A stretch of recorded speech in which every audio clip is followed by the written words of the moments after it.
Gets it to LeBron for three for the win. Yes! LeBron James at the buzzer! Gordon cuts through. They go to Barrett. He'll turn and shoot for the win. Oh! Bingo!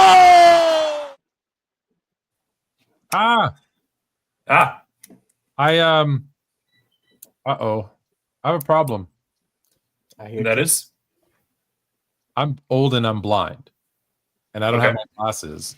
And I have to read an email address and put it in. I'm the commissioner of my fantasy football league. And one of the teams, we've had the same 12 players for, I don't know, about 100 years now. Back when they used to wear leather helmets. And and one of them was like a joint. Two guys kind of co-managed it. And they're flipping over the email address from one of them to the other. All good, no problem. I approved the move, but I got to send out an email, and I'm trying to type in. This is what I was taking. So you guys don't know before the show started. I had to type in the email. That's why I was saying I can't see you guys because I was on another screen doing it. Right. Mm-hmm. And I can't see a damn thing. Okay, I'm just saying. All right. Kobe Day was yesterday, by the way. Rest in peace, Mamba. Salute, Kobe. Absolutely. So yesterday was his birthday, right? Yesterday was his birthday. Yes. Okay. Yeah. But today's 8/24 though. That's what they mean by Kobe Day. Yes. I celebrate his. I make it a weekend. Even if his birthday and 8/24 were like on a Wednesday, Thursday, I take those 2 days off and make it a weekend. Oh, it's like that for Fluid. Love for Kobe. Listen, let me tell you something, and I'm not embarrassed to admit this, and I'll try to do it without crying. When the morning that he passed, I was out at the mall and I was getting a bunch of text messages. And they're like, yo, you okay, Fluent? You all right, dude? Everything good? You good? Because everyone knows how I feel about Kobe. Most people know how I feel about Kobe. And I was like, yeah, it's all good. Why? What's up?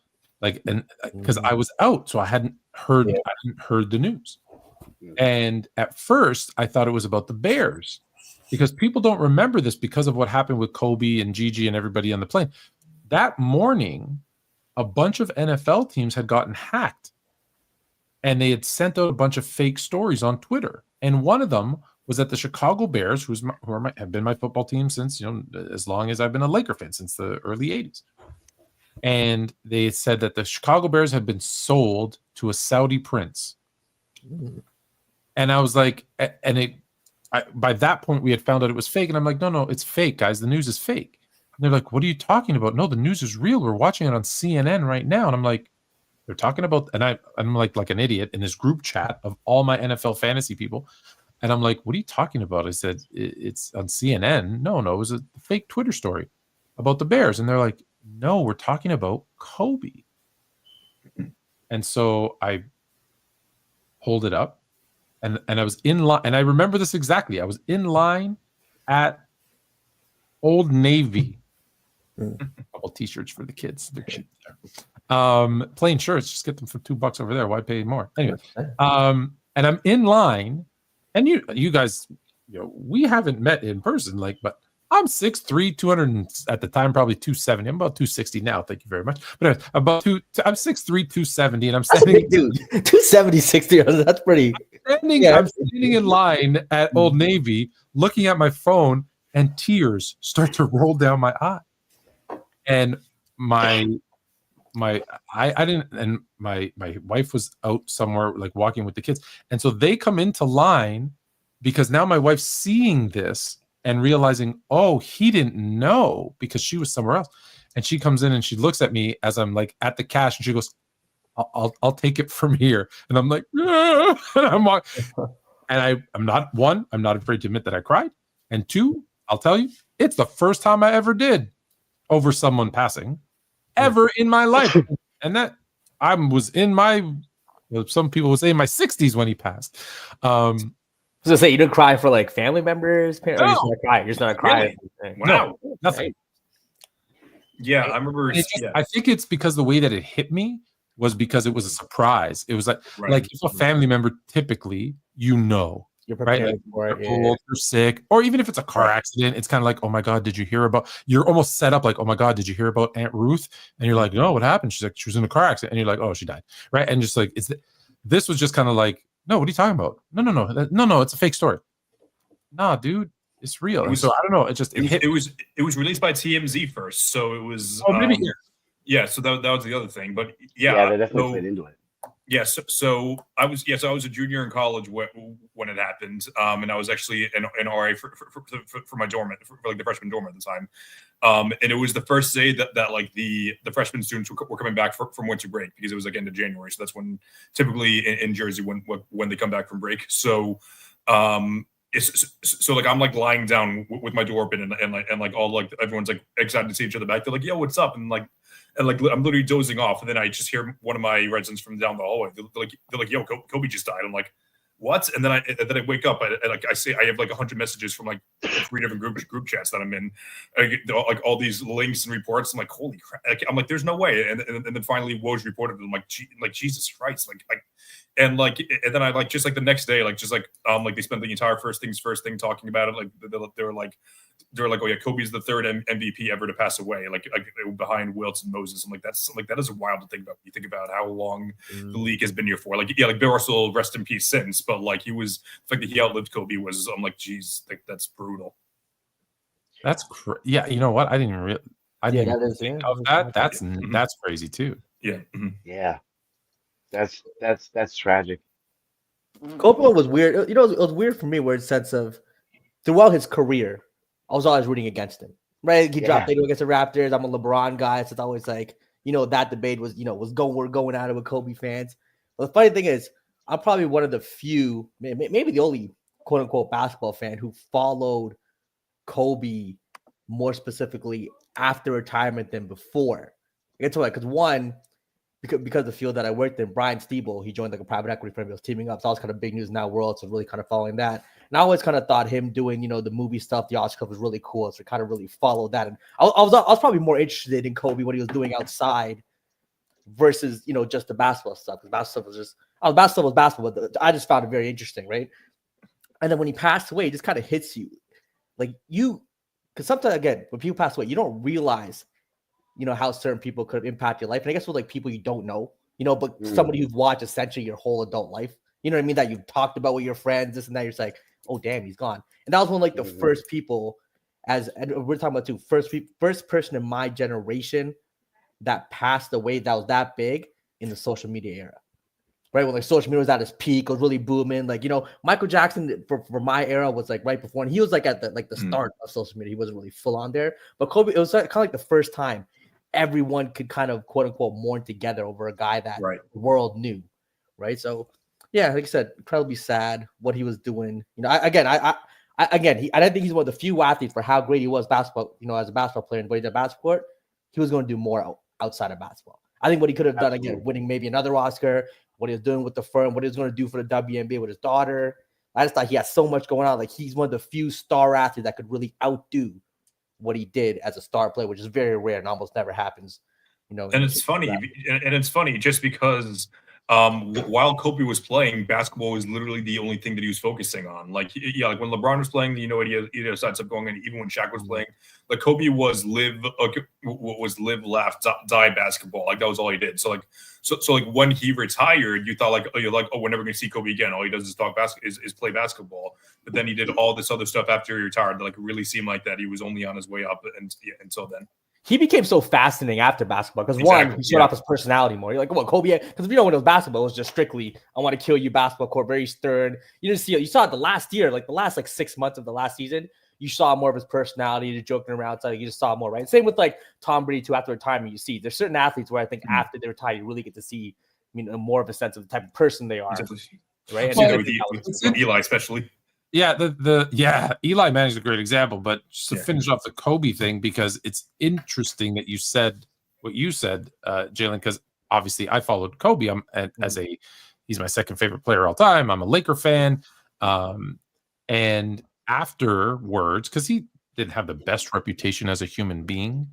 However, I will say my sister-in-law has an aunt who does facials.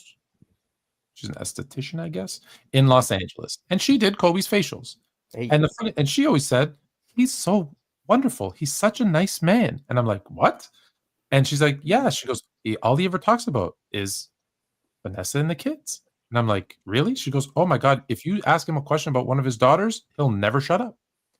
And so I'm not going to share all the stories, but she shared a lot of the stories because when you're getting a facial, like they sit and they talk to you, you know what? Mhm. And she shared this other side, and this was at the tail end of his career.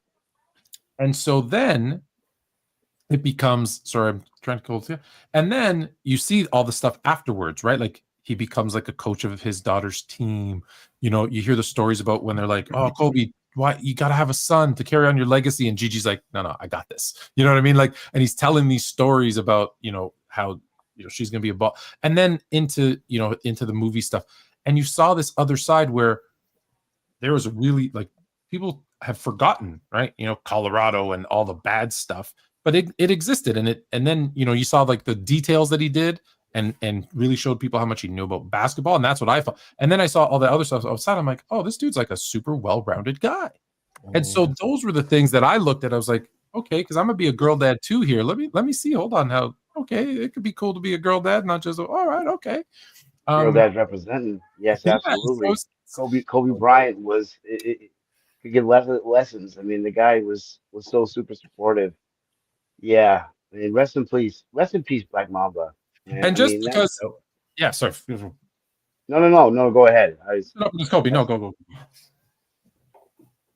I was just going to say that Kobe, as a Celtics fan, I detested him for a while, but as with a lot of people that we went against, you grow to respect them, and I grew to respect him so much that, like, if you ask me, at the end of the day, Kobe Bryant's my third favorite player. I love Kobe Bryant. Like, I can watch Kobe Bryant highlights. That's booing him in the stands and then start applauding him after. Yeah, He's got to tip the hat. Exactly. Like, it's one of those things. Like I totally switched. He switched me, and like my Celtics fans, they probably hear this and they're like, "What is he talking about?"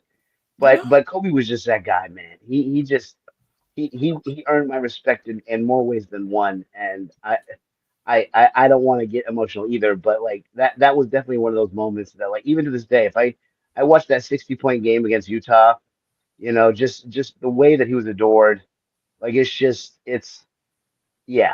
a legend. You said that 60-point game. I was at the 81-point game versus Toronto, and I'm telling you right now, none of us.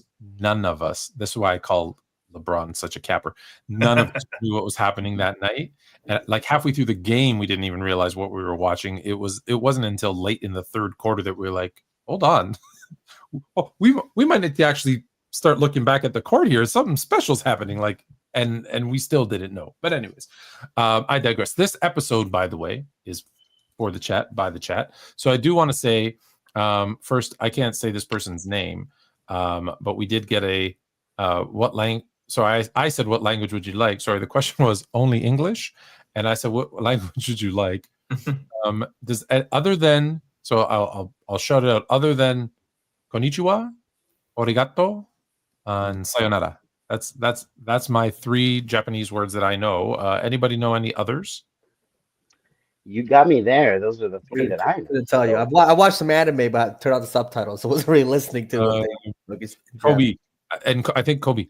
The other one is, do you talk hockey? Does anyone here?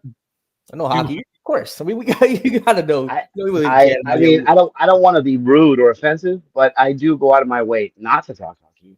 I live in Maine, so if you understand Northern Maine, Canada, you'd understand that you do have to go out of your way to do certain things.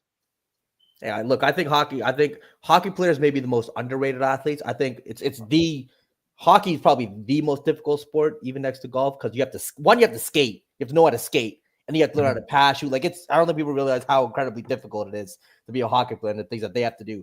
And when you're talking toughness, man, we talk hockey players versus basketball, football players, baseball players. Hockey players are the toughest dudes. These guys are busted teeth, bust everything. I'm telling you, you talking about, oh, I hurt my pinky, I got to get out. These guys literally play with broken everything. Like, it's no joke. Hockey players are the toughest. How dare you? Have you seen LeBron James play? Oh, stop it. No way. Shout out my guy LeBron. Ain't no Ovechkin. I'm telling you, those guys are really built. Hockey players do not get enough credit for how difficult it is. Like a 2-minute not. shift, and you're exhausted. Yeah. So basically, you got to hit a little rubber puck with a stick while you're on skates, and another grown ass man is trying to knock you on your ass. Like, it is difficult. Now, I will say this: there was a survey done, and do you know what? Stop swearing. My bad. Good night. Love you. Do you know what the most difficult thing in sports? Good night, honey. Love you. Speaking of girl dads, one of the most difficult thing rated the most difficult thing in sports to do was hit a baseball. Hit a baseball. Hit a baseball. Yeah. Hit a baseball. So, all right. So this is, like I said, I'm going to interrupt you guys a million times because we said this is for the chat. So do it. At hockey, we don't speak. Jalen will talk to you at hockey. He's going to learn Japanese and hit you up. He's going to DM you. Let's start with Isaiah. What's y'all's favorite Kobe season? I thought it was going to say game. Okay, Kobe season. What was your favorite? Favorite Kobe season. Now, you know what? I'm favorite. going to go like off the wall. Go ahead. I was just going to say, I'm going to go off the wall. And as angering and as mad as I was in the moment, man, 2010 Kobe Bryant and him, you know, his shot wasn't falling in the last game. People talk about Game 7 so much, man. But he had 15 boards when our boy Kendrick Perk was out, and he was like, it was that Mamba way. Like if his shot wasn't falling, he was going to dominate in other ways. He was going to find other ways to impact the game. He was going to find ways to still, you know, have his will be done. And yeah, they got us, and they got those 2 titles in a row. And that to me was a crowning achievement for Kobe. I think he did, you know, beating that Celtics team in that 2010 finals for me was just like kind of a validation moment for him. So you sound a little like, for a Celtics fan, you sound like a little undercover Kobe fan there, my guy. I told you, man, third favorite. Kobe switched me. He switched me, and people wouldn't believe it. They watch Hoop Social and they see me do all these stats, and they're like, "What? You don't like Kobe Bryant. You're such a hater." But it's like, at the end of the day, like, no, that I'm just trying to be more objective. What the facts tell you isn't always what you feel in your heart. And let me quickly give you an example. We've already got 4 other things to get to, so I'll be fast. Michael Jordan isn't in my top 10 of favorite players all time. I hated him for so many reasons, but specifically the 91 season when he stole Magic's MVP. Magic finished second, then beat the Lakers in the NBA Finals, then paid someone in the hospital to inject him with HIV. I've told you this before, but literally last week. But because there's more different people watching this. However, I'm not gonna.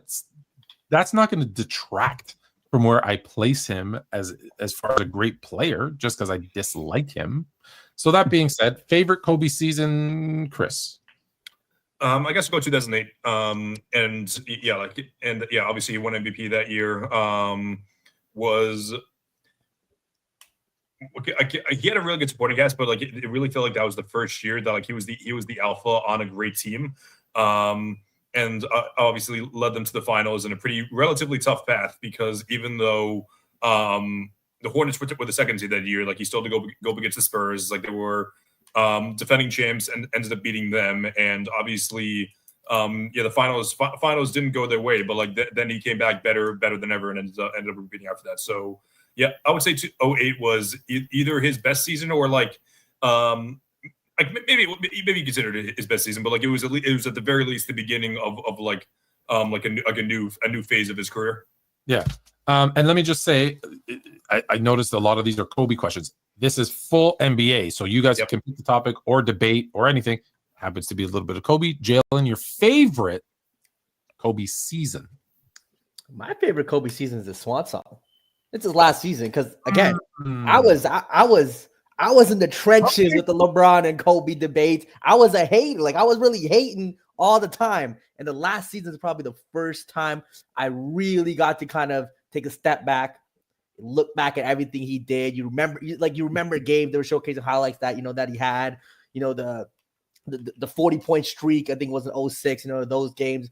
You saw the big games in the playoffs that he had, the early 2000s. Like you just kind of appreciate everything he did. And again, I thought we saw more of his personality. I thought what he did for the young guys in his team. It was just cool to see a guy who was always so, focused on winning. Screw you if you're not doing this, just to kind of, open up a little. Just you saw that kind of human side to him, which I thought was cool. And obviously, the last game of his career, people screw efficiency. It's just impressive. The guy was basically on, one leg. His back was cooked. Everything was cooked. All the wear and tear for for 20 seasons. You saw it that he was fighting, and for him to do what he did, drop that 60 piece, it's special. So to me, my favorite Kobe season definitely his last Swan song. Listen, I typically don't like to give the same answer, but next time I probably should have just gone first. Because you absolutely took mine now maybe for a little bit different reasons. His last season was my favorite, because that was the question, my favorite. And I would say, well, it's a tie, but let me start with that one first. That one was my favorite because it was the first time people who I listened to for 20 years tell me all the negative things about Kobe. Even they shut up and they just appreciated how great of a player he was for the past 20 years, and gave him his due and his recognition. And, it's rare that we are lucky enough to have a player say, hey, this is it. And they get to do that farewell tour.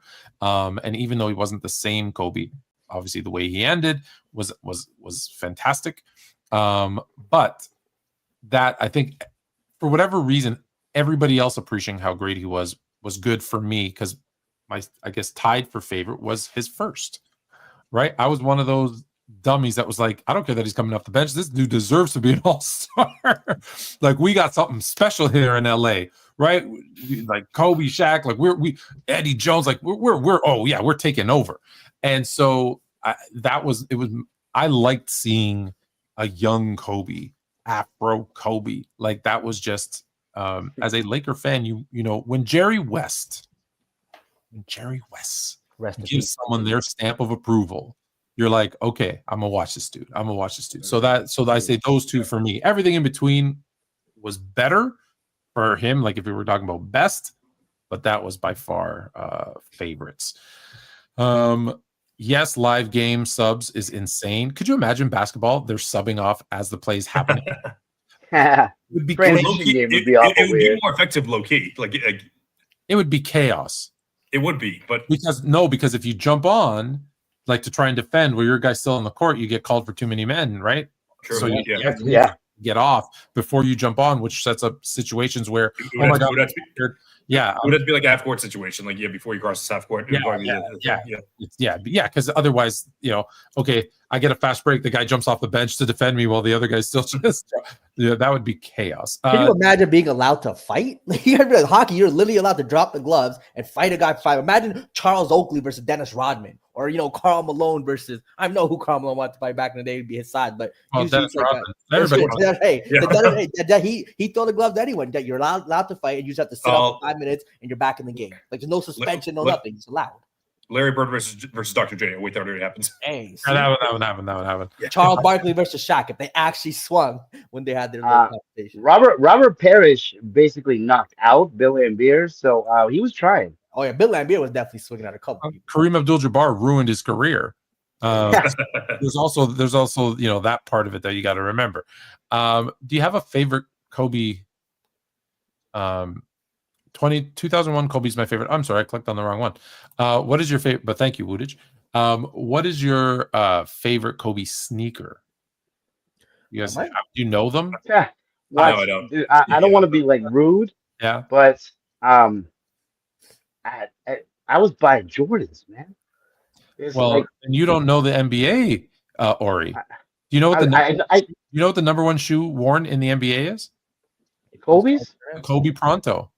But what about out and about? Oh, that's on the court. Yeah, that's on the court. Yeah, I don't pay attention to shoes. In that case, my court. I'll answer. It's two. Actually, I should go grab them because I have them. It's the Kobe Reverse Grinch and the Kobe X-Rays. See, I like the original Grinch. I was going to go the green one, but you like the green red. Grinch? No, I like the reverse Grinch. Yeah, I like okay, the reverse gotcha, Grinch. I like the reverse. Yeah. Oh, actually, I like. There's a kid on my team who wears one of each. One of each. I seen people do that. Yeah, that's tough. That's tough. Not gonna lie. Those have like crazy resale value. People buy it like from Why? Nike and Why did we never think of that? $100 That more. is so cool. Like at a time that resale value at a time when like sneaker culture was at its peak was going for like $600-700. Mm. Yeah, now it's like back down a little bit, but yeah, it was insane. Favorite Kobe mural? I don't know what that is. Like that's a painting on a pretty wall. niche. I'm just gonna take a shot here and say China probably has it somewhere because I know China has a ton of them. So Well, right. he's in Japan, so you're Japan probably there too. You're wrong again. All right, here we go. We're getting a lot of Kobe questions. Yeah. Which modern player do you think compares best to Kobe's play style? Ooh, interesting. I honestly think that it's Devin Booker. Respect. Yeah. What was that? Did you say Devin Booker? I did. Yeah. I know people used to say Jason Tatum, but like I really don't see that. Especially as of late, the last couple of years. I just feel like between his mid range, between his perimeter defense is pretty solid, and just overall in big games, Devin Booker usually comes through. Actually, that's not really true. He's pretty bad in game sevens, but in overall playoff games, he puts together some awesome scoring performances. Like not the best playmaker. I would say he's the closest to Kobe is what I'd say. I don't want to ramble too long to make sure we get a lot of questions. Sure. But to me, it's Ant Edwards. I think Ant Edwards has the motor on both sides that kind of represents Kobe. Kind of has that raw athleticism, that kind of like I'm taking it to hoop, I'm jumping over you, and this is going in anyways mentality, and I'm gonna get the block to save the game. Like to me, that's Kobe like. So Ant Edwards. I'm gonna say nobody. Because no one does what he does offensively, and no one and defensively. Like I can see where you get the comparison with Booker. I see that, but he doesn't do that on the defensive end. And then I can see why you say Ant, but at the same time, Ant has something that Kobe didn't have that most people don't realize. Ant is blessed with natural athletic ability. Yeah, he's a little more explosive. Kobe did not have that. Kobe had to work. Like Kobe's like, I had to like do stuff to like get up and dunk like I did. Like that was not natural. Where you see other guys who are just like they got springs in their legs and they're just bing, like he just didn't have it. So and has turned into a really good 3-point shooter. Yeah, so it's just I see the comparison, but I'm gonna say nobody. I'd say I think Kyrie has a lot of elements of his game. I think his footwork. I think their kind of willingness to just shoot the ball, create space from it. Yeah, the post ups. I think Kyrie's handles are better, but he's obviously smaller. Obviously not as athletic, but even like the way they kind of fade away with the wall, their step back, I think it's really similar. I think Kyrie, you could tell, definitely studied Kobe. You could tell he's watched Kobe. Oh yeah, you can see who Kobe and I get Jordan, Kobe, that lineage, right? Who studied them. Right, because you see aspects of their game in Booker, in Ant, in Kyrie, in Tatum. Like that's why people made the comparison. Is you see something and you're like, oh, that reminds me of that player, and it's just like, okay, I get it. So there you go. So we had Woodage had said Anthony Edwards. Spectre said he thinks Shea. I don't see that at all. I thought people just say that because of the isolation scoring. I don't see Kobe and Shea. No, but he specifically says, I'll say this. I understand what he means by the counters for counters. So if you see Kobe, for everything you did to Kobe, he had a counter move. And then if you step for that, like he had a counter to the counter, and you could see a lot of that kind of pivot in Shea's game. So, okay, I see remnants. I do want to talk about this sneaker because I don't think any of you remember this one. His favorite, I think he's just saying this to show off that he remembers it. Remember the Reebok question yellow toe? Yellow, that Iverson, Kobe, and the great D Cook. Do you guys remember that shoe? No, I didn't think so. Nope. He's hitting them with the old school. I love that. I love the deep cut though. Here we go. Favorite old school player you never got to see live but seen highlights of. Old school player never got to see live. This is maybe like low hanging fruit, but Larry Bird, man. You never got to watch Larry Bird live? I know, guys. I was born in '89. How old am I? Yeah. Well, so you could have had a little bit of It was close, As an but infant? my real first experiences with basketball were like '93, '94, and by that it wasn't. It Oh, you're wasn't. too young. You got to be. I was Yeah, gonna say you have to be at least maybe like 13, 12, something. I give. Listen, just so that I don't get a bunch of angry people. I say a minimum is 10. You have to be at least 10 before you can be like, okay. Yeah. So 10 would have been 99. So the first thing you would have saw was '99 was the Tim Spurs. Duncan versus Yeah. the New York Knicks. I was I gonna say- remember rooting for the 8 seed Knicks, man, because I fell in love with Marcus Camby, and I couldn't tell you why, but at the time you go through those phases with different basketball players and stuff, and like I was really digging the way Marcus Camby was making Patrick Ewing look dispensable. Little did I know that was like the first Ewing theory and where that was all going to come from. Yada yada. But Old school player that you never got to see live but saw highlights of. I mean, I'm trying to think of someone else besides Jordan.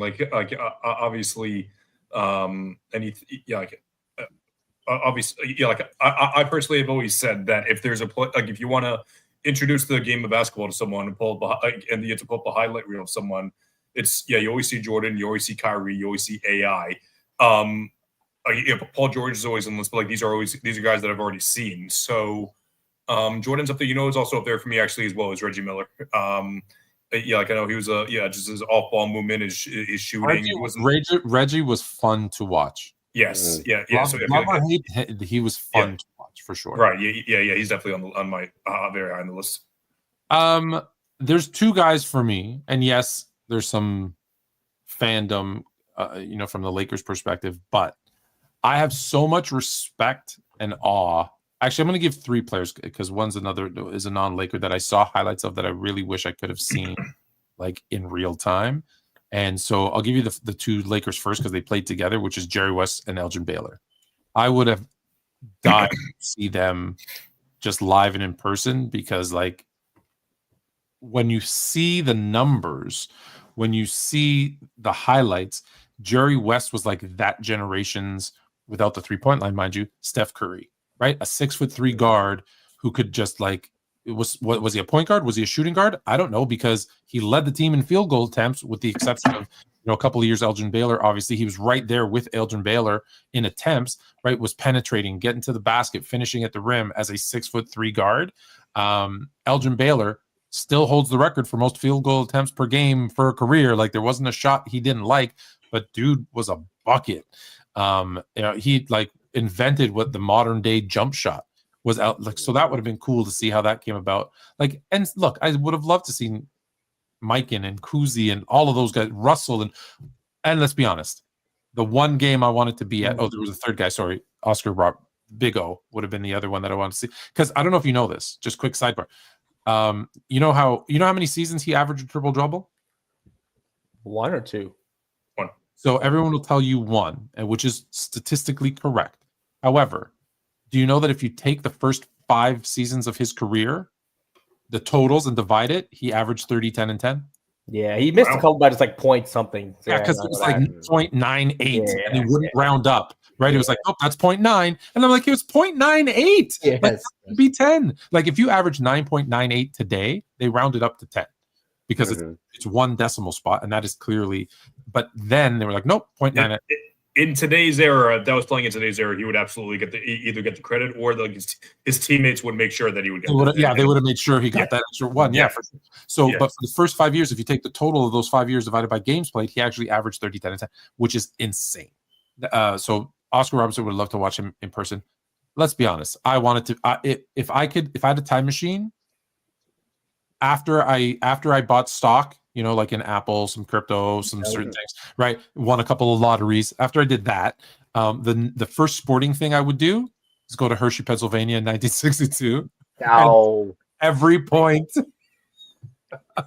We should have guessed that one. Great to watch, Will. It would have been great. Let's be honest. Yes. It would have been phenomenal to see that. So I think for me, Julius Erving's ABA days had a little bit of mystique to it too. Like there are stories about him, right? Kind of like not at the Wilt level, but like he really was the best player in the flying world. from center. Yeah, doing some things. It would have been cool to see, the Julius Erving, what the reality really was. But yeah, numbers look great, and he's still because I saw him in the NBA, not the same. Yes, I would have liked to have seen because I didn't see him live in the ABA. So yeah, I'm with you on that one. This one's gonna start something. To me, this is Magic and Bird all time. Who's higher on your list? I've got Magic. Thank you, Isaiah. But by 2 spots with only Duncan between the two.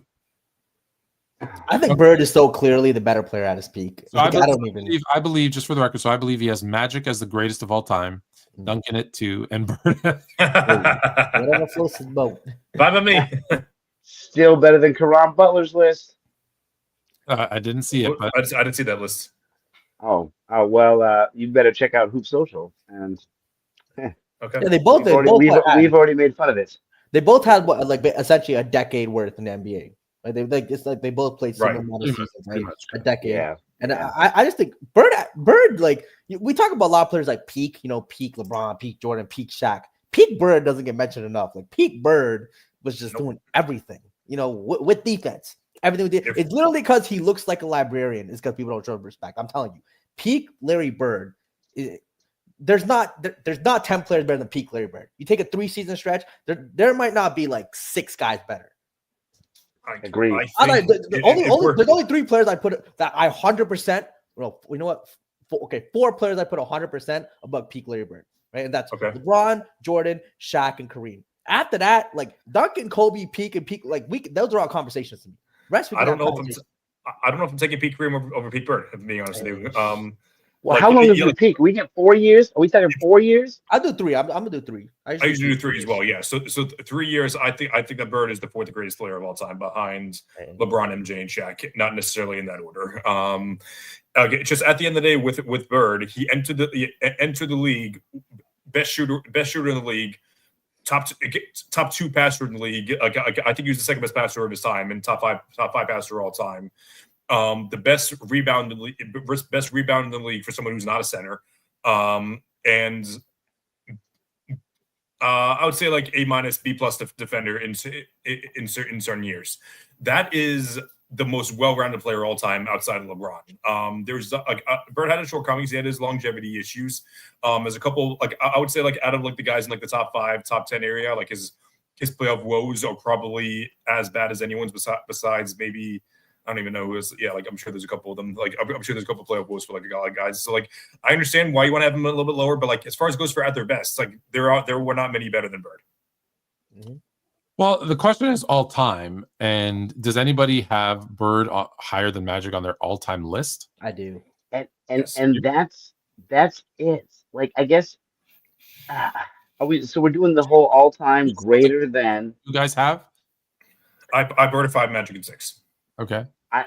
I've always had Magic Johnson above Larry Bird all time, and I agree with everything that you guys are saying at the same time, but there was something about the length of time. What was it?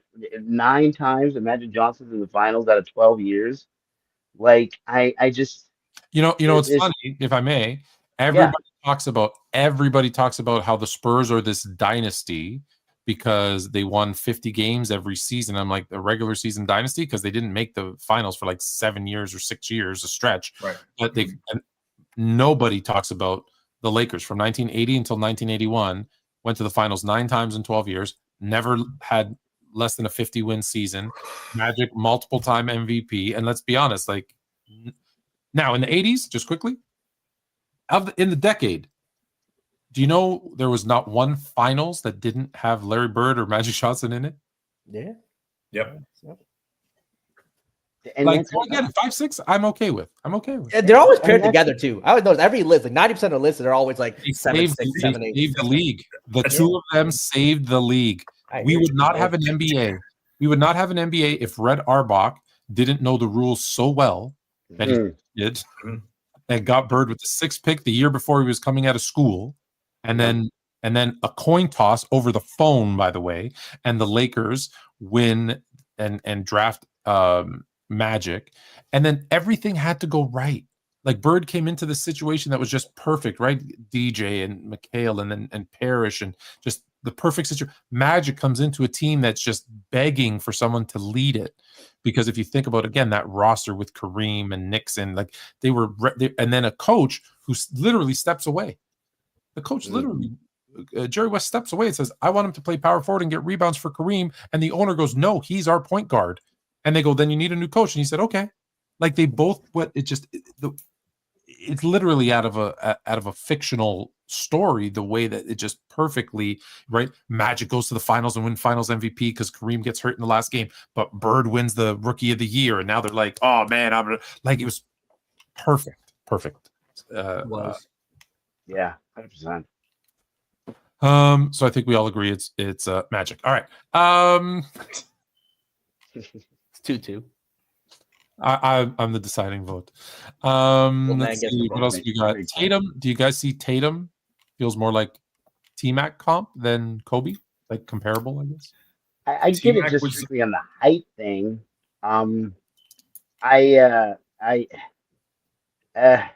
No, because I guess to me, Tatum has a higher ceiling defensively than T-Mac ever did.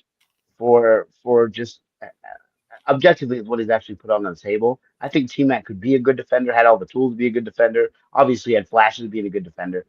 Tatum to me is more committed to the defensive side of the ball, more Kobe-esque in that sense.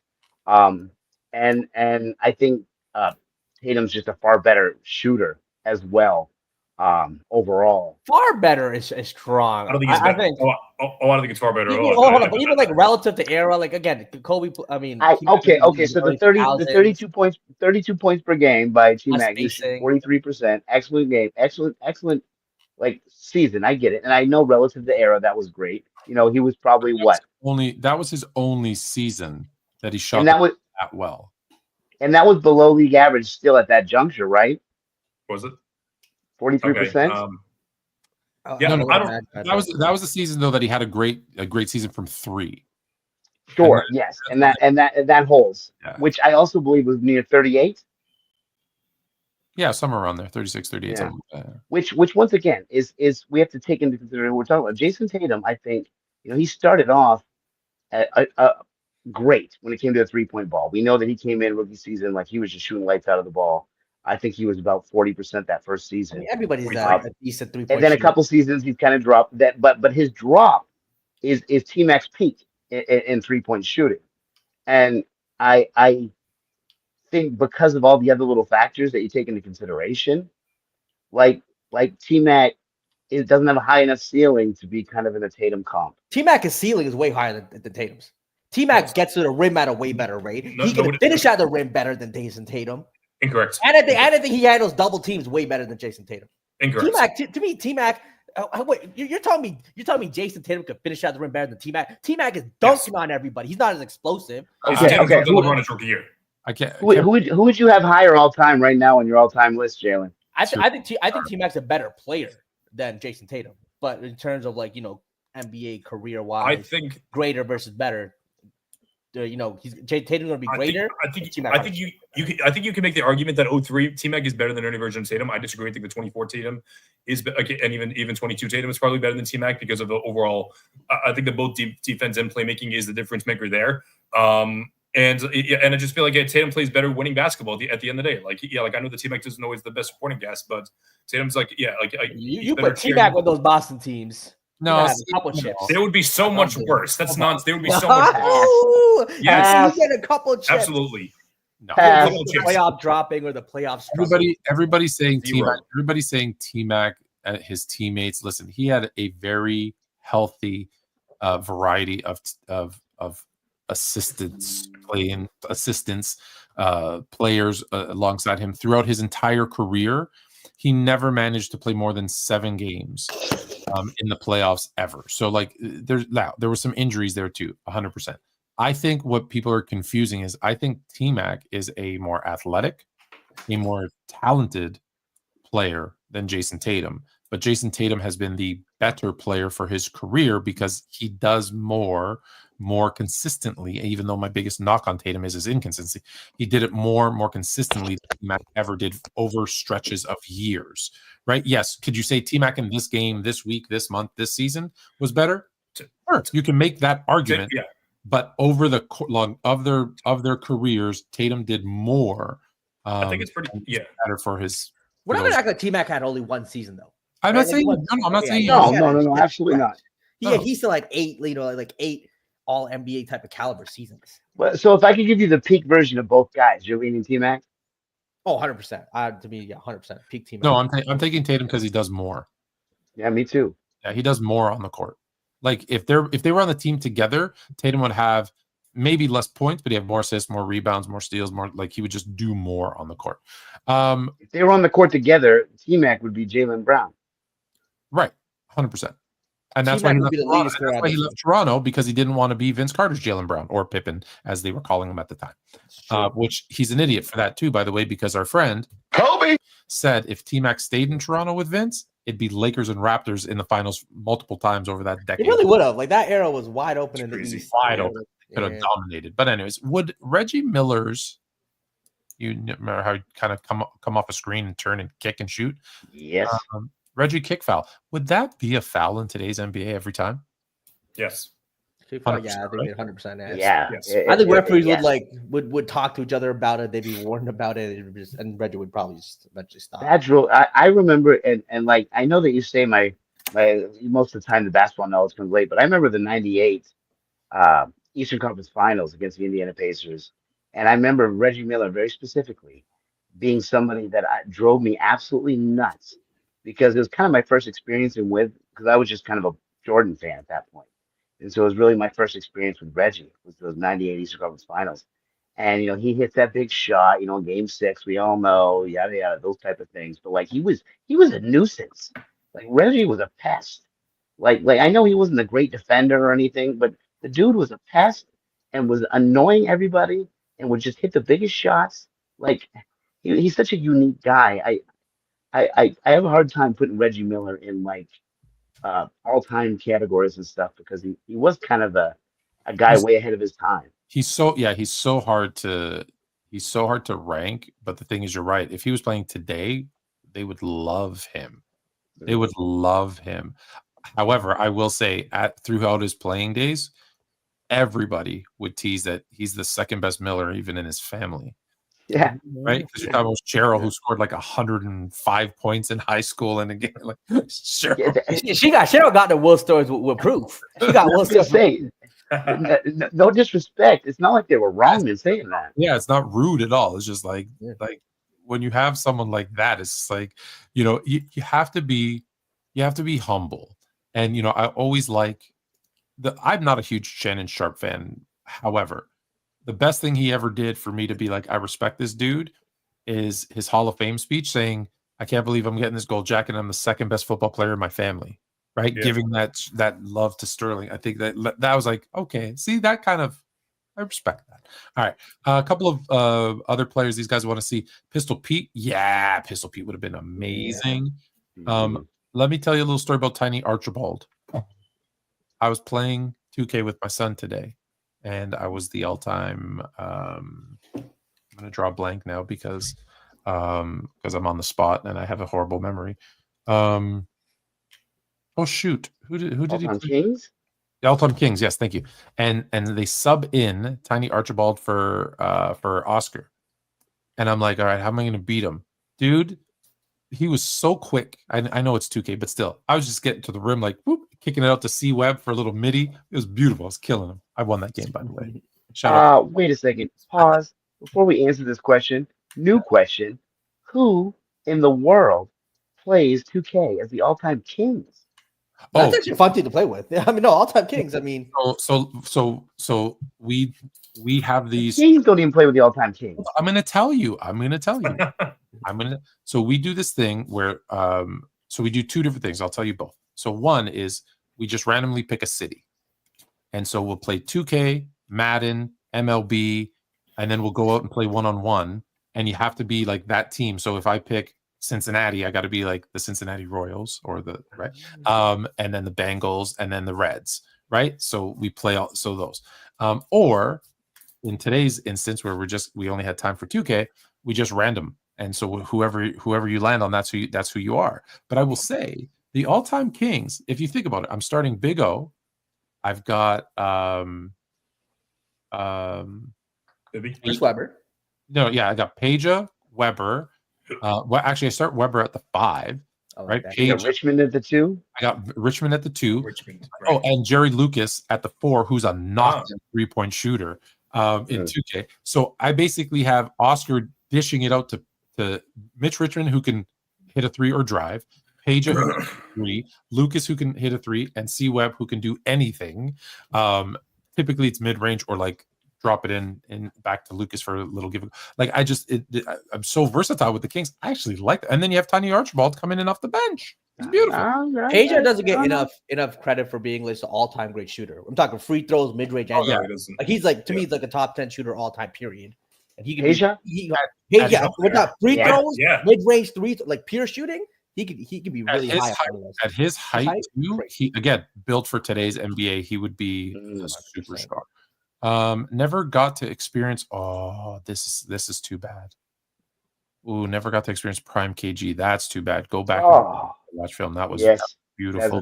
I never got to see Prime KG live. Me neither. Yeah, I never got to see that. I was 5 in 2004. I literally saw Prime KG live, and it was not good. I went to a game, obviously here in Boston, and it was Celtics. It's not Minnesota KG. Yeah, it's got to be Minnesota KG. Yeah, it was Minnesota KG, exactly. And it was a game in which, Paul Pierce hits a big 3 at the end of the game, puts us up. Anthony Peeler, I don't know if you remember Anthony Peeler. Yeah, 100%. But yeah, he hit a buzzer beater that won that game. And it was the first buzzer beater I'd ever witnessed live. And I had never been in a place that is so quiet so fast. It was wild. Fair enough. Would have liked to have seen games. Yeah, Pettit, Russell, Wilt.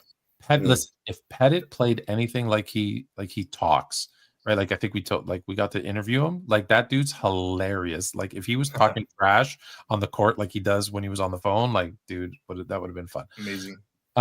Fluent. Why people basically, thanks Hollywood Herm, basically value stats and longevity as the end all and be all to determining greatness. Since it was addressed to me, I'll go first, but feel free to you just jump in. It's because people who didn't watch these guys play, people who haven't taken the time to go back and watch these guys play, that's all you have. It's easy to look at the stats and say, hey, this person played for 20 years and they did, and they were 25 points per game. That person only played 10 and he was 20 per game. So obviously the guy that paid 20 at 25, he's the better player. It's easier because it takes a lot of work. Like I hate when people, and listen, I'll call them out here right now. Like there's people who I get into sometimes in debates or I see their content and I say like, where do you get your stuff from? And it's like, oh, well, here's this newspaper article from, that back in those days. And here's the stats. Right, here's like whatever scorekeeper, whatever app, whatever thing they use, whatever sites they go to. And it's not to say those things aren't useful. They are. Like I'll look at the stats first and then be like this is why we've watched games before. We got a little slap on the wrist, but we say, okay, so I heard this was bad. And statistically it looks bad. Well, let's watch and see. And that's the last part people just skip. So to answer your question is they're just lazy. They don't want to watch games. And I have people who are, making tons of content with hundreds of thousands of followers, FYF. Shout out my guy Lamont doing who admitted to me, and I have and I won't let it. I'm going to save it. Oh, I didn't watch the games, and I'm like, what a newspaper article is, right? Do you guys know what a newspaper article is? An opinion piece. Yes, it's the equivalent of a tweet today. Yeah. It's just one person's opinion that they're trying to do to what? Well, today it's to get clicks and views. Back then it was for people to buy the newspaper or the magazine. So that's not fact. That's not gospel. Because just as many people who said A in a newspaper or a magazine, there's just as many people who said B. It's garbage. It's like scrolling Twitter and saying, looking for facts. Good luck. Good luck. So, to add on to that. So, I actually think that, so stats, longevity, and accolades are the big one that people use too, and including me, I use that a lot too. I will push back on the people being too lazy though. On watching film, I do think that.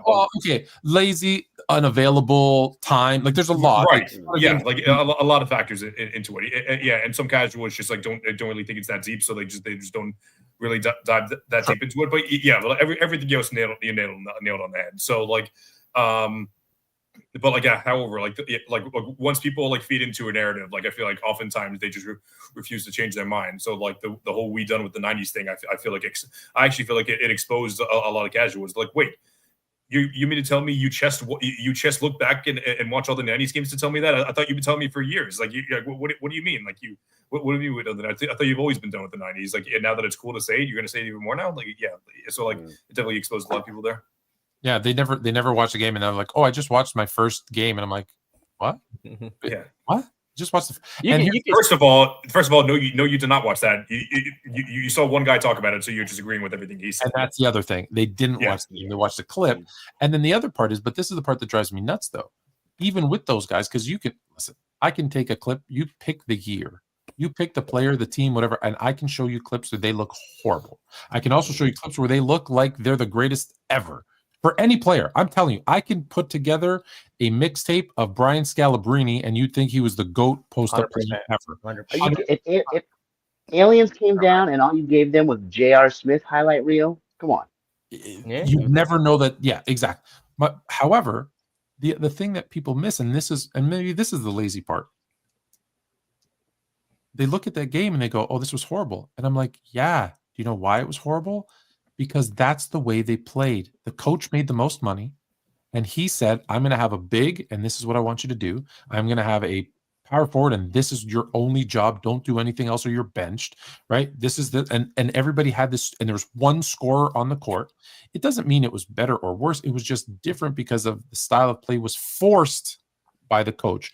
So thank God they allow players to play now, and they allow a 7-footer to bring up the ball and facilitate the offense, or else we'd never have a Jokic. So thank you to whoever opened the doors and allowed these guys to do what they can do. But let me tell you right now, Paul McKeskey, my friend, nice to meet you. Shout out to Paul. Jack Sikma, Bill Laimbeer were all stretch fours. And if they played in today's NBA, they would be playing 30 minutes a game. And they're not all-stars, they're not superstars, but they would be playing just like they were playing back then, and they'd be shooting more from the outside because they were doing it then. Bill Laimbeer was shooting from the outside then. It was like, "Oh, Rodman's going to get the rebound. Okay, well, I got to find something else to do," and he stepped up. So it's just they weren't allowed to do it, and I feel like people don't understand that aspect of it. Is that like if you don't think people could dribble like Kyrie? You don't think Isaiah Thomas could dribble like you don't think Pete Maravich, Bob Cousy could? Of course they could. The problem was most of them were like Kenny Smith even would tell you, "Well, yeah, we did that out, on the blacktop, but we weren't allowed to do it on the court. It was considered rude to dribble like that." They could, they just weren't allowed. And there were some rules too, absolutely. All right. Well, I'm going to sound like a stan here, but to me, it's one of those things with like Michael Jordan and the 3-point shot. People always bring it up, the 3-point shot in the 80s. Like, why wasn't he was such lousy efficiency and low volume? And yeah, it's like, guys, like you watch him talk about it, like that was considered a bad shot. That was considered a cop out. Like you were not going for the 3-point shot. Like that wasn't what his goal was at the end of the day. His goal was to get by his man, to score on his man, and get the most efficient shot on the court. But there was closer to the rim. There wasn't also advanced analytics, right? What they knew was we're hitting 30% of threes, 70% of dunks. Well, let's try to dunk more. Right? Exactly. It was simple that way, and that's what made sense. So like it wasn't. You tell me that if he didn't focus on the shot, he wouldn't have been good at. I mean, we could do the hypotheticals all day, but I mean, it's just that wasn't what they were going for at the end of the day, which is so different and so hard to comprehend in today's league.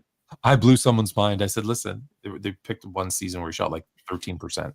And I went, he shot 0.5 per game.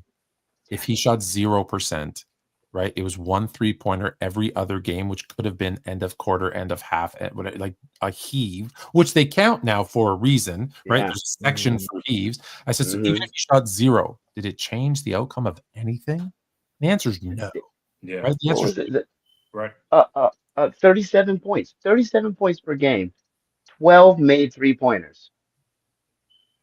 Yeah, it's a different game, Different different game. time. Different But game, I just yeah. want to say though, I do think that the idea that people just value stats longevity, I think the pendulum swings both ways. I think there's people who completely ignore the totality of stats, longevity, and accolades simply because their favorite players 100%. don't conform to that. And I think there's people who overvalue stats, longevity, and accolades because their players, really kind of fall into that category. Right? At the end of the day, I mean, the stat does go, along with the Michael Jordan, LeBron debate too, right? And I think, right, and it's just changed so much because I remember, back in the days, we're debating basketball in 2005. You know how many times when like Jason Kidd was getting a triple double here or there, Magic was the all-time leader in triple doubles, like that meant something, or Oscar Robertson was the all-time leader in triple doubles, like that one stat kept him in the top 10. People don't realize Oscar Robertson was in universal top 10s for averaging a triple double, and being a triple double guy. Then when it became more common, or once Russell Westbrook did it, it started to become watered down, and more people. It never became more common. It was just it just becomes like it a bunch of times in a row. Yeah. It's just I guess players start to do it more too, right? Whether it's Jokic, Sabonis, you start to see more triple doubles. The mythology of that came down. But yeah, again, with this, again, you just have to take you go 40 years and no one averages one for a season. It is 100%. It's still 100%. What Oscar did is still super impressive without a doubt. But yeah, this just comes down to what people value, what they want to value. When in reality, you look at it all, right? You look at someone's peak, you look at the eye test, you look at the stats. Because at the end of the day, I mean, if it's just the eye test, you're gonna get it wrong. If it's just the stats, you're gonna get it wrong. You have to really put it all together. I just hate people, and 100%, 100% agree with everything you said, Jalen. So so guys like Mars, they look down on people who look at accolades and stats at all. They're like, oh no, you got to watch the game. Yes, you can look at, you can have a healthy balance of everything. It doesn't need to be one or the other. Like just because you don't like accolades doesn't mean everyone else has to not like them. I gotta get Mars though. Like if you watch the player's entire career, do the accolades matter? Like to me, like I can say why LeBron's the greatest of all time without bringing up accolades. You know what I mean? Because I've seen his entire career. Like when you've seen a player's entire career, like you know what I mean. Like I think there's a better way to. I think you take. Yeah, but I think I was just gonna say I think you take all three. Oh, go ahead. No, I was just gonna say you're right in the sense that I can watch a player his entire career and look at his stats and whatever and say, okay, this player is great. I think where this is probably this conversation is coming from is when you're comparing specifically 2 players or 3 players, right? That is where people will only look at the part that makes their guy look the best, right? If you're LeBron, you're going to look at longevity and total stats, right? If you're Jordan guys, you're going to look at averages and accolades. If you're a Kobe guy, you're going to use the eye test, right? That's how you're going to make your case for your guy. In fairness, you got to look at all of them, because the reason we're even having a debate over typically like Magic and Bird or LeBron and Jordan is because they're so close that, and anyone who says different, I disagree with 1,000%. The reason there's a debate is because it's close, right? It's because, and that's why you're nitpicking and you have to say, oh, well, 4 and 6 or 1 and 9, blah, blah. That's why you got to bring up those little instances and time. Skill points, yeah. Right?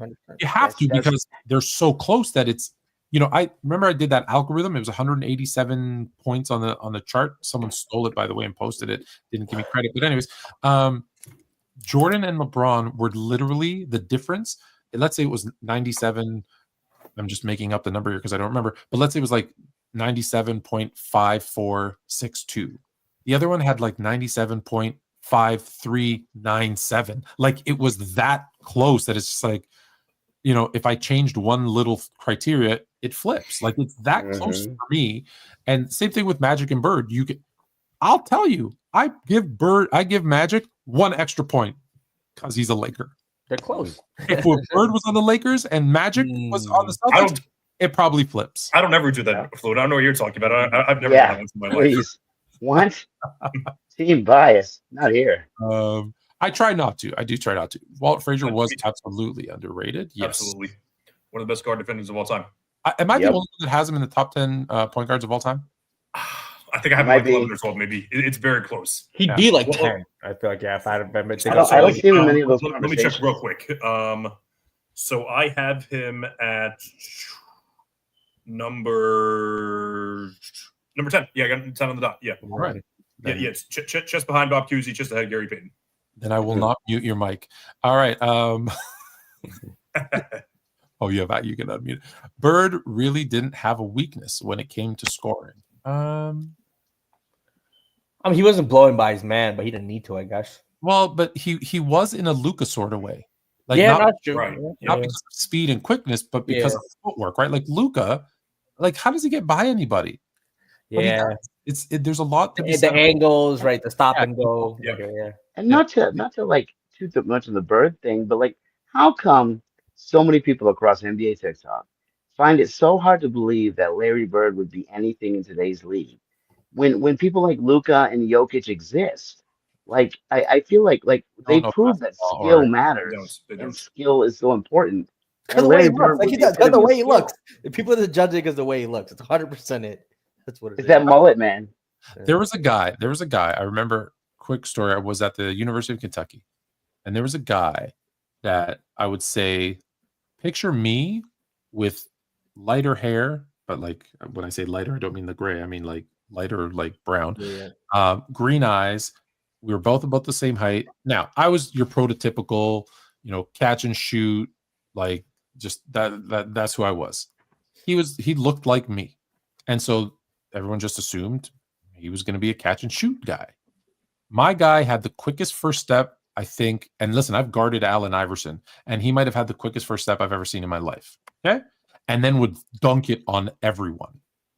Like, and it's just like, but when you saw him, right, shoulders slumped, he'd walk into the gym. Hey guys, how's it going? Everybody good? Yeah. And then the second you put a ball inside, you're like, what the hell? Where did that come from? And it's just like, you don't, now that wasn't Bird, but I'm just saying they look at Bird and they're like, well, he's the second greatest small forward of all time. Well, he's no LeBron. You're right. But he could do so many things that LeBron can't do. And LeBron does so many things that he could not do.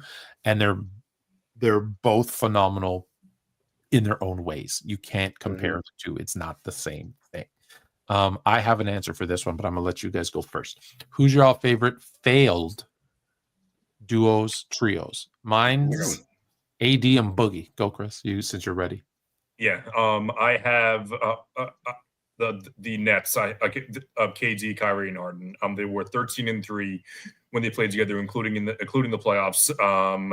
Really, the only thing holding them back was Kyrie's however you want to describe it. His political opinions and James Harden's lack of patience, because of Kyrie. Yeah, like once New York lifted that ban, Kyrie and KD would have still been able to play together, and who knows? They maybe even beat the Celtics in the first round of that series. But who knows? I don't even know if that would have been the case or not.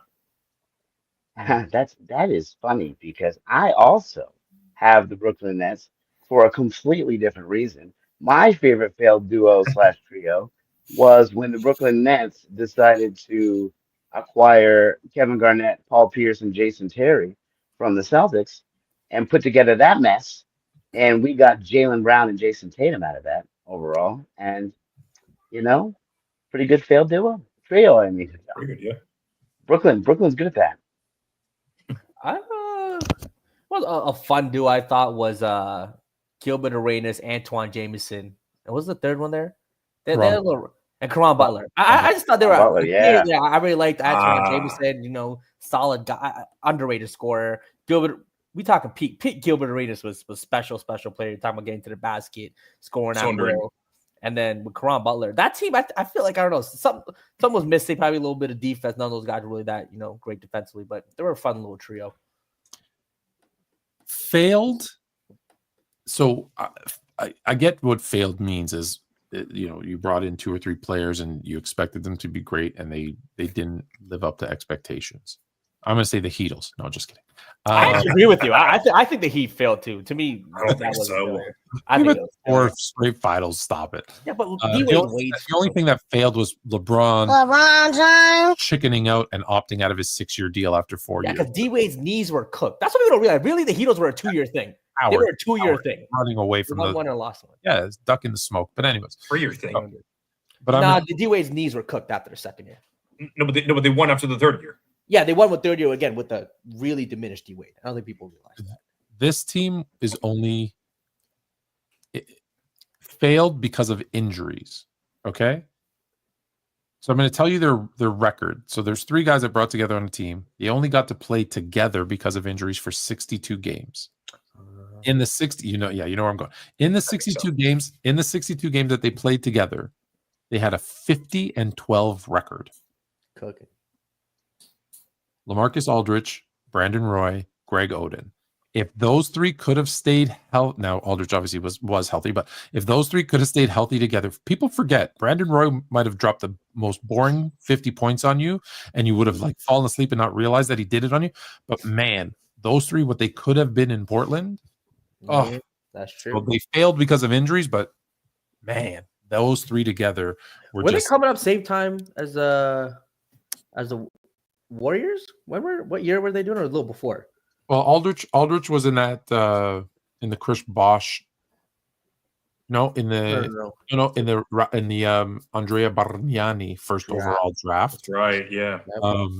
And Oda was a Kevin Durant year, which is so that would have been the year. That would have been the year 1 or 2 years after the Bosh Wade. So it would have been along in those. So they would have been like fighting OKC when they had Durant, Westbrook, Ibaka, those guys, and then Steph Curry and them were rising up too. That would have been that team. Greg Oden was picked first, and then Kevin Durant second. I'll tell you this right now: that Golden State team would match up so badly against Greg Oden and Aldridge. They might not even get in with the hump. Against that team, matchup wise, it would have changed history drastically. But yeah, that's got to be my that one. That's crazy though, because like now not to get into a what if, but like comparatively, like for the Trailblazers specifically, I mean, what's the greater what if, Bill Walton to Greg Oden? I mean, Walton we got to see, but Oden we never really got to see.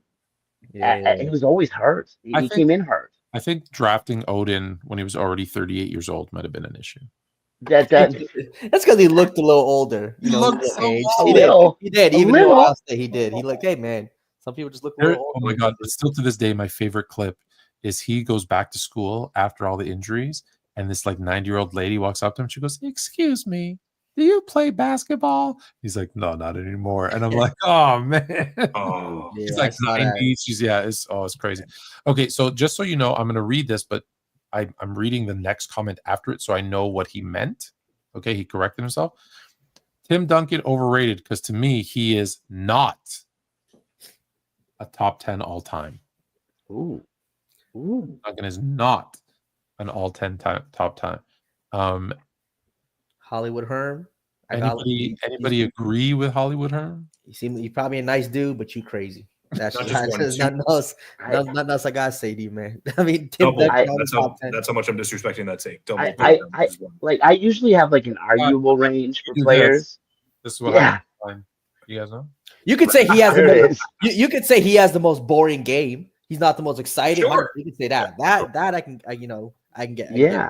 But what he did, I can't even put like his arguable range outside of the top 10. Like I can't make an argument for it. I just can't. Yeah, no. I can make an argument where like if he's like, instead of like I think I have a 5th or 6th. I kind of go back and forth with him, but yeah, if you want to make an argument that he's like 8th, sure, I can hear that. But outside the 10, yeah, I have him 7th, and so 12, 14. So I have him 7th, and then this is somebody else. No, this is somebody else who says they got Duncan between 12 and 14. Yeah, so. Because I'm trying to justify it in a way because I have him 7th. Like I already gave my top 6 earlier, and 8 through 12. So 8th I have Shaq 8, Kobe 9, Steph 10. I don't see So Shaq So Duncan, Shaq, Kobe, they're all on the same tier. Steph, I can't see an argument for him over Duncan of him being honest. I really can't see it. And then after that goes Wilts and Akeem. Akeem I can see. Wilts I really can't. But I know. But you know what it after is? That's if you're 13, 14, I don't even know. Yeah. If you're like 25 and under, you start taking basketball serious at like 10 years old, let's say, like you only saw like 2010 Duncan and on. So they saw like the old Duncan, not scoring like he did in 03, 04, defensively again was there, but the mobility wasn't as good. It was very intelligent player still, but they definitely just saw old Duncan, and go watch 03 Duncan. Tim Duncan has a legit GOAT conversation. And let me say this. Hold on. If Greg Popovich, it starts with Greg Popovich. If Greg Popovich doesn't make the most boneheaded coaching decision in history by having Tim Duncan on the bench, okay, LeBron misses the shot, Bosh gets the rebound. So if he doesn't miss that shot, Bosh doesn't get that rebound, Allen doesn't hit that three, Tim Duncan's 6-0. How does the conversation, not to get into a what if, Ori, but he's now 6-0. That guarantee you that completely changes the conversation. With only three. But he only has 3 Finals MVPs, and that second decade is still a noticeable drop off. Yes, there was a noticeable drop off where he wasn't maintaining the Tim Duncan level of play. Like his peak was shorter, than Kobe's, LeBron's. Can you give me an example of a 7-footer that had sustained greatness past 10 years? Hakeem. That's that was it. Hakeem. I think I gave Shaq, was it 8 years? I gave him his Orlando years, and then every year in LA before Miami. So in 75 years that the NBA has been in existence. Kareem. There's only a couple. Yeah, Kareem. Okay. Hold on, but in 75 years that the NBA hasn't been in existence with the most dominant position, there's 3 big men. So we have to judge them a little bit differently, right? You can't say, well, year 15, 16. Yeah, because they all sucked in year 15, 16. They did, right? Like, again, with 1 or 2 exceptions. So to have him 12 or 14, I think is, him being in a system with a team, like, let's be clear, he made that possible to have that system. He made it possible. Like Manu Ginobili and Tony Parker, we only know them because they played with Tim Duncan. I don't think they would have been as highly touted if they didn't, right? And that's one of the downsides of being part of a great team is everybody gets kind of elevated to heights that are a little bit higher than they deserve. And then the best player, Manu would have stolen MVP, or not stolen. I think Manu would have got an MVP. He would have been in the MVP conversation. It's knocked down.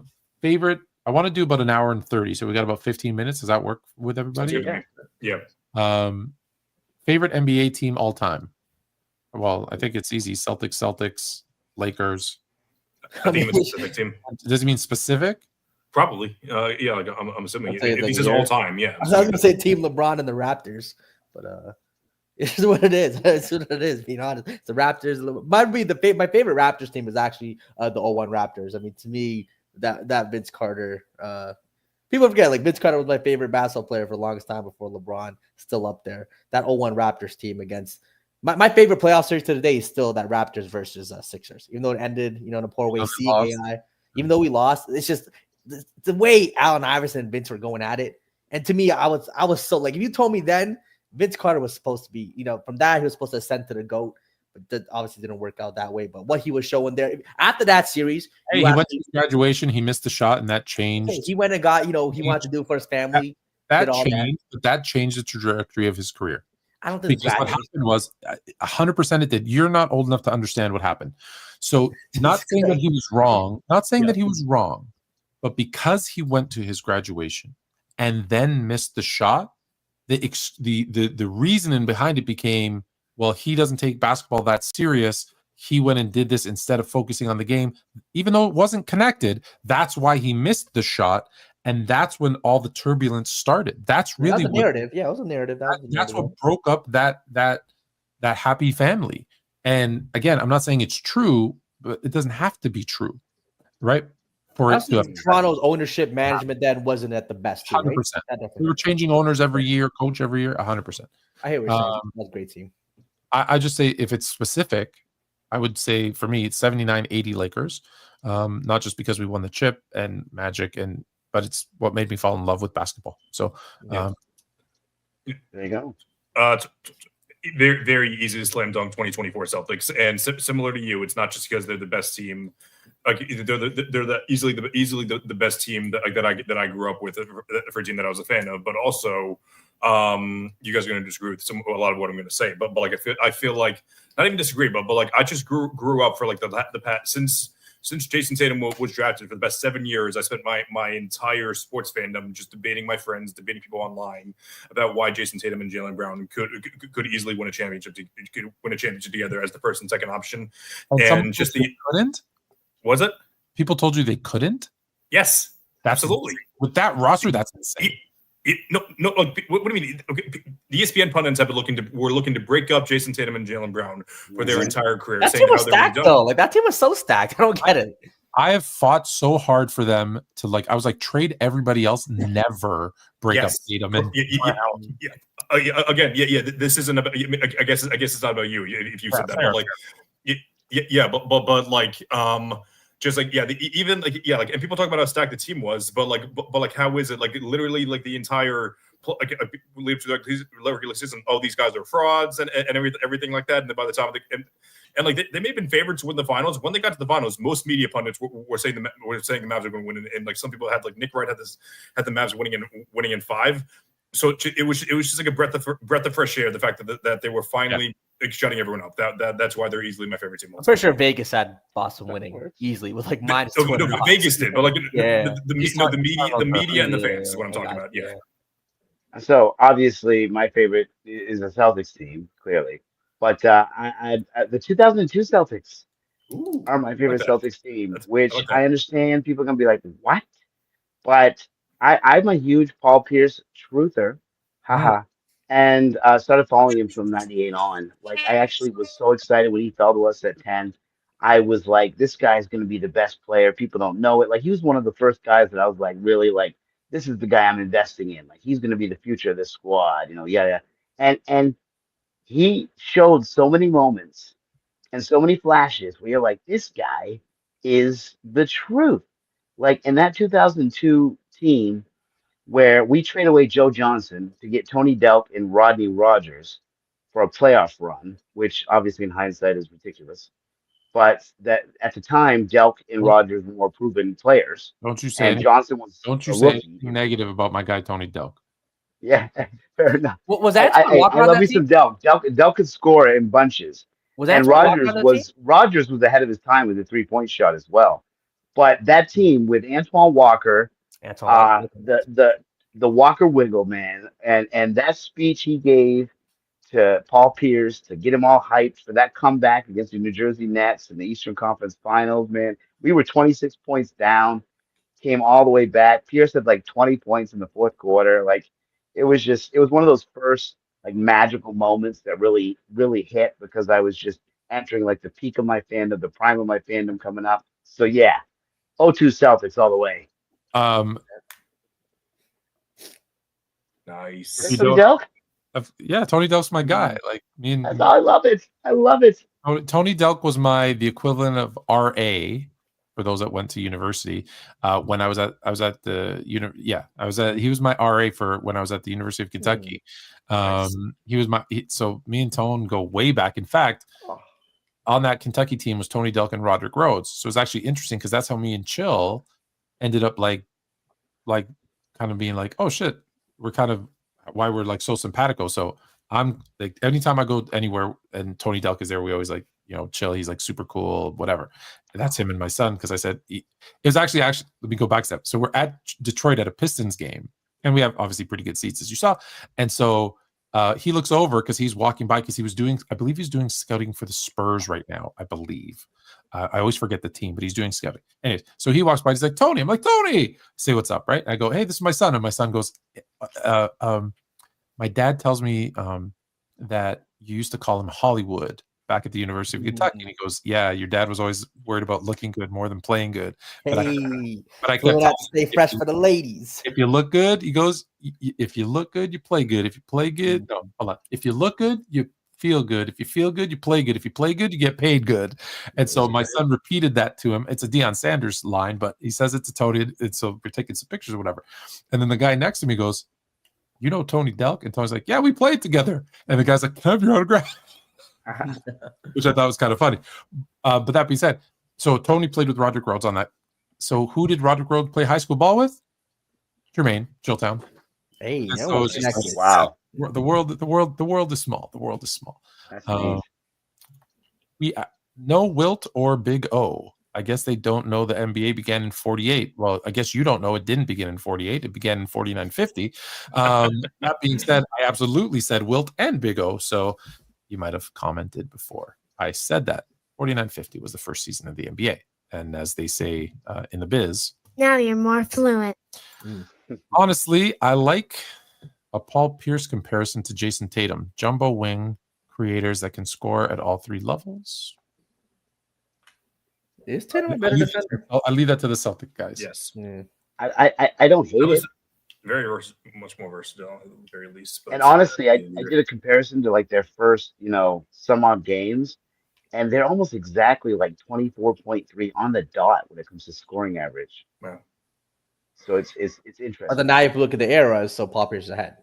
Paul Pierce played in a very much more defensive era, right? Coming into the league early 2000s versus Tatum coming in to the league. You also, okay, I'm pretty sure in 2002, I'm pretty sure was it two? Like I'm pretty sure it was that year that he finished third in scoring. Yeah, like I don't think Tatum ever finished that high, but Pierce finished first in total scoring once. total scoring, yeah. So I think Tatum did that once too, probably. Maybe not actually. I don't even know. Pierce is a weird one. I remember like early, if you ask me, like, again, 2003, between him, Vince Carter, Tracy McGrady, Kobe Bryant, kind of those guards and wings, like that, he'd be the bottom of the list for sure. And I think he was probably the least talented, but in terms of, what they accomplished, he's right behind Kobe out of those. What are you doing? You're going to give me an aneurysm. How dare you? What's going on? We'll try to go fast. All-time kings, laugh out loud. Ox probably plays with the all-time king. Shout out Ox. Shout out Ox. Fair I enough. love it. I don't think he keeps it to himself, honestly. All right. What is the biggest concern? Okay. What is the biggest? I'm going to try to do 3 more. We only got 4 minutes. Okay. What is your biggest concern heading into this season? Try to keep your answer short. I'll shut up. What is the biggest concern heading into the season? My biggest concern is KD on the Rockets. Feels like his last chance at a ring on a good team. Fair. Sure. Yeah. I mean, look, I think the fine team, I don't think they'll be championship contending though. Oh, what is, you don't think Houston will be a championship contender? No. Okay. And what's your big? I was going to pull the fan thing and just say, I hope the Celtics don't have too bad of a season to diminish the return of Jason Tatum. I think if they get a good draft pick, though, like if they get a high draft pick, I feel like I could forgive that. I'll give an underrated one. I'll say the Cavs might miss Ty Jerome a little bit too much. I think they're running a little thin on the bench now, and I feel like part of the reason why they were still good last year was because of the 3-guard combo with Mitchell, Garland, and Jerome. So I forgot who they picked up, but they're a team to look out for because I'd probably have the Knicks coming out of the East next year, but the Cavs are a close second. My concern is this might be the first season LeBron averages under 20. Ooh. We'll see. My biggest concern is actually about LeBron, but not that one. It's the Lakers still lack a center. I don't care what you tell me about DeAndre Ayton. Still lack defense. And as they transfer the team's leadership to Luka, again, it's my biggest concern is that LeBron sabotages it because he doesn't know how to allow someone else to be that guy. That's my concern. You'll allow Luka to flourish. Good one. I don't know. It is a word. You can say, yeah. It's a concern. It's a concern. This is awesome because I agree with this 1,000,000%. Would have been great to see Arvydas Sabonis in the modern era. Listen, it would have been great to see Arvydas Sabonis in the NBA when he was young and healthy. That's right. We got him here with bad feet, and he was still like, wow. Him and Oscar Schmidt, right? He's one too. Oh, Oscar Schmidt was just pissed that he got drafted so low, or else he would have came. Disrespect, he wasn't having it. Yeah. He was like, no, I'm out. This is a dumb question. And I tell my kids all the time, there's absolutely dumb questions. Let's do it. Would JaVale McGee would dominate in would JaVale do you think JaVale McGee I can't even read do you think JaVale McGee would dominate? Hey, shout out my guy Jaden Nicholas. This guy's normally got great questions. This is not ridiculous. How dare you? I don't think he would. Would he make the league? How many teams were in their 60s? We're not going to act like there's a lot of. It's one of those things that I think honestly not trying to ridicule. If you watch Will Chamberlain and you watch Bill Russell, you'll understand that they weren't just great athletes, which I think is probably the comparison he's trying to make, is saying JaVale was just a great athlete, so you could just kind of push him in there. But you look at what the intangibles, the things about these guys that made them different.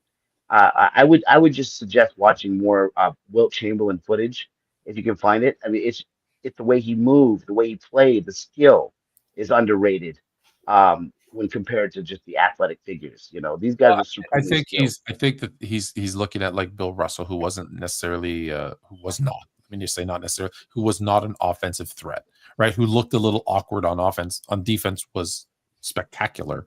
But I think those guys really thought the game, and I don't think JaVale McGee had that type of basketball IQ, and especially like there's 8 to 10 teams back in those days, and so he would have been going up against Wilt and Russell and Nate Thurman, and like he had a tough matchup. This is why I say the 60s, even with 8 or 10 teams, as much as I say you got to take away because one round and you were in the finals. But you also have to play the best at your position almost every single night. Like, could you imagine, like right now, who are your top 10 centers? I know that's tough because centers kind of weaken. Kareem, Russell. But yeah, go ahead. Yeah. Kareem, Russell. No. Shaq. No, today. Oh, today. Okay. Oh no. Jokic. Sabonis. Let's say healthy. Yeah. Jokic. Yeah, Jokic, Sabonis, Wemby, Embiid, Sengun. Yeah, Sengun probably. Bam. Towns. AD. Yeah. Center. Okay, so there's 8. Stop there. Imagine those guys had to play each other every single night. Yeah, it'd be tough. Right? It changes the dynamic because AD, for example, and I love AD, but AD is like kills the lower guys, but then really struggles with good centers. Well, imagine you have to go up against a good center every night or the best shooting guard every single, you know what I mean? It changes how you play and how good your stats are and all those types of things. So I think that's where he would struggle. 2 more and then I will. Manu defeated Team USA all by himself in 2004, and Tim Duncan got a pass for that bronze medal. He's speaking fat. I'm telling you, Manu doing that is a huge accomplishment, beating a Team USA. And again, Tim Duncan, for some reason, LeBron gets more blame for 04 when he barely played, him, Carmelo, and those boys. When Tim Duncan, LeBron doesn't get criticized for getting bronze in 04. Stop that. Oh, but no one. Hey, let me talk to you about LeBron. They bring it up. In 04? No one talks about 04. 100% they bring that. LeBron won a bronze at the Olympics. LeBron's gets criticized because his first 2 Olympic type world things, he got bronze. Yeah. And this is the U.S. that no team has any business beating the U.S. because they are still leaps and bounds better than every other country. And to prove it, when people say they've gotten closer, give me any team in the world that has more than 2 players that could crack Team USA's roster. And because you can't do it, that tells you that the talent pool that Team USA puts out there is leaps and bounds better, and they should never win anything but gold, period. Tim Duncan doesn't get the hate, though, for that. Why? Hold on. He gets criticized not because of the 04, but because of the first couple being, and it's catchy, LeBron's. That's why, because it's LeBron, and the haters will bring it up again. Like, no, it's factual. That his teams that he was on didn't do what they should have. No one says that Duncan's better than LeBron too. Like, it's bound to happen. LeBron's going to get criticized more than Duncan. It's exactly. That's just how it is. If Duncan was in the GOAT debate, they would bring up the Browns. He only gets brought up in that debate, essentially. The GOAT debate. They would bring it up 100%. If C-Wed played in today's, he'd be better than Zion. Of course, he'd be better than Zion. He plays even healthy. Zion healthy. I still think it's even healthy. Okay. Yeah. You guys even healthy, I'd agree. Yeah. See what was special. Not saying Zion isn't, but in just more productive ways that impact winning. Yes, C-Web, big man, would be right behind Jokic and Giannis. As a big man, he'd be right there. Let's give Chris his props. That Ty Jerome take is solid. Aaron Adams, hey, what up? I think look at that. I think his mental would stop him from dominating McGee. That is. Agreed. Maybe. Isn't he have like the record for the guy on Shaq in the full the most times? I think LeBron beat him out actually. Oh, fair enough. Gotta put LeBron I on have everything. a 4-minute video. Go to my YouTube, or right, you're on it now. Go to videos, and I think it's like I don't post a lot of videos. Most of them are live. So if you go in the videos file, it's like 3 or 4 down. It's the full compilation of LeBron. Got like 30,000 views. All right. Why are championships devalued in this era? We know it's a team award, but it's always that one player who leads the team to the chip. Well, with the exception the Pistons. I think they're appropriately valued now. I think people overvalued them before, but I think people. I was gonna say, isn't it usually like rings culture that gets kind of talked poorly about? I thought it went the other way. Yeah. I think people are learning to evaluate it the right way now, more and more so, understanding it's a team game. But again, this also comes down to the Jordan LeBron thing, which again is the guys who have less rings than the person that they're chasing on the all-time list are devaluing championships now because they have less. I guarantee you, if LeBron had 8, he would be on his podcast saying how important it is to win championships, and it's all about champions. If he was 8-2, he'd be telling you how important rings are. Okay, you can say that, but it doesn't take away from the fact that rings are a team accomplishment. As people understand the game more, they understand that solely equating championships to all-time greatness doesn't work, right? So it's just a broad picture. So solely, yes, I agree with you solely. But if anyone's going to tell me if Olajuwon didn't have his 2 in a row, if KD didn't have his 2 in a row with his Finals MVPs, because I tie in the championship with the Finals MVPs. Right, just because you have 4 rings, if you don't have 4 Finals MVPs, it means less. Okay, if Carmelo had 2, if Barkley had 2, right? If these guys had 2 or 3 chips, they would be viewed differently. And anyone who says different is lying, because although it's not the end all and be all, it's not the only thing that matters, right? That's why Havlicek at 8-0 is not better than Jordan at 6-0. It's not the end all be all. It shouldn't be the start of the conversation, but it is part of the conversation. It does matter. Again, I have rings and accolades as the lowest weighted thing on my list of stuff that I look at, but it does matter. It does matter. Mm-hmm. Trust me, Barkley would get way more love if he had some. Who's ahead all time? D Wade or KD? KD at this point. KD. I would have KD as well. I don't have KD ranked because he's still active. However, I'll say he's trending that once he does retire, he will be ahead of he'll be ahead of D Wade. KD 15, D Wade at 23, by the way, to be more specific. It's fine. Yeah, and D Wade, same thing. D Wade had some, there's injury stuff that kind of. D Wade peak now. Mm-hmm. D Wade peak. Yep. Yeah. D Wade's a better leader. Yeah, that's always my complaint about KD. I don't know what kind of leader he is. Yeah. This was fun. I know you guys are wrapping it up. Do you have a streaming schedule or anything? Yeah, we're here every Sunday night at 10 p.m. Absolutely. Tap in. Always welcome to join us. I'm here. Yes, always come on. Sunday 10 p.m. We're here. Chris is also here Thursdays at 8 p.m. 8 p.m. with All American Hoops. Jalen is everywhere, but also here if you want to get dirty about politics. Yep. I think on Wednesdays. Yep. Missed it last week though for finish. I was gonna say finish off with his show. Thanks. I was gonna say missed it last week because I got to see the greatest living entertainer here, Chris Brown concert. Let me tell you something. There is nobody on this planet Earth who can touch Chris Brown live. This was the greatest show I've ever been to. Not Beyonce, not Usher, you're probably a little too old now. Not Timberlake, you're probably a little too old now. There is not an artist living today who can do what this man did. 3 hours he was dancing and singing on stage. 3 hours really dancing and singing, working, performing. Yes, 50 song set list. Didn't it rain? The first night it was raining. I went the second night. I don't believe the first night was magical. When you're talking Chris Brown, I think it's inappropriate to say hit after hit. But anyways, don't make mistakes. No. The greatest living entertainer. There's not a human alive who could do what this man did. I'm telling you, there's not a human alive that could do what he did. Not Beyonce. I love you, Beyonce. You cannot do what Chris Brown did. It was incredible. The most incredible thing I've seen in my life. Didn't it rain on you guys? First night. I went the second night. Oh, you went There were second. 2 nights. Yeah. This is First my one. GOAT list. Bill, I'm assuming Russell. Kareem, I'm assuming Abdul-Jabbar. MJ, Junkin, LeBron. So Bill Russell? I'll take it. That sounds good to me. Bill got the case.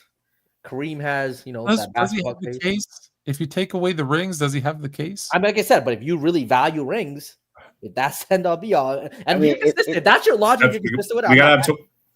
We gotta have Tony Styles on next. We gotta have Tony Styles on next week so he can give us his case. Yeah, he hasn't missed. Yeah, I was gonna say, shout out Tony Styles. I'll let him know. Hoopstorians, Tuesdays, since I didn't say anything about me, Tuesdays at 8 p.m., 8 to 10 is myself and Fluent and Chilltown Hoops is 8 to 10. And then right after us is Tony Styles and the Hoopstorians drop a whole lot of knowledge. Why is KD ahead of Wade? LOL. That's a joke. Okay. I mean, at this point, the sustained level of greatness now touching how many years? 17 years now, probably 15 all NBA caliber years. I mean, 100%. In the conversation for being the greatest scorer of all time. What he does on the offensive end, the shooting, the versatility. Again, D-Wade was great. D-Wade at his peak, you can make a case. I think. I just have to quickly say yes. It's 10 p.m. Eastern, but hold on. Because of what you're saying. Has anyone ever accused me? Oh, wrong one. Has anyone ever accused me of being KD Glaze? KD Glaze. Oh my gosh. Fluent is the anti-Glaze. He's the anti-Glaze of KD. Told you KD Glazer. Hold on. Well, shout out. At least we're getting new fans. Soro Alpha, I just want you to know I've said that KD isn't a superstar, and I've gotten into fights with his brother Tony. So I love it. That's a good way to end the night right there. I love it. Okay, yeah, you know what? Let's end it on that. That's one more. That's excellent. One more? Okay. Oh. Well, it's fake talk, so it makes sense. Yeah. You know what happens when people say we're a joke? We leave. Oh, Canada. Put on a suit, drink water, don't drink and drive. Hey, man, call your mother. It means nothing. It means nothing. No, they lying to you. It's about the money. Now you're more fluent.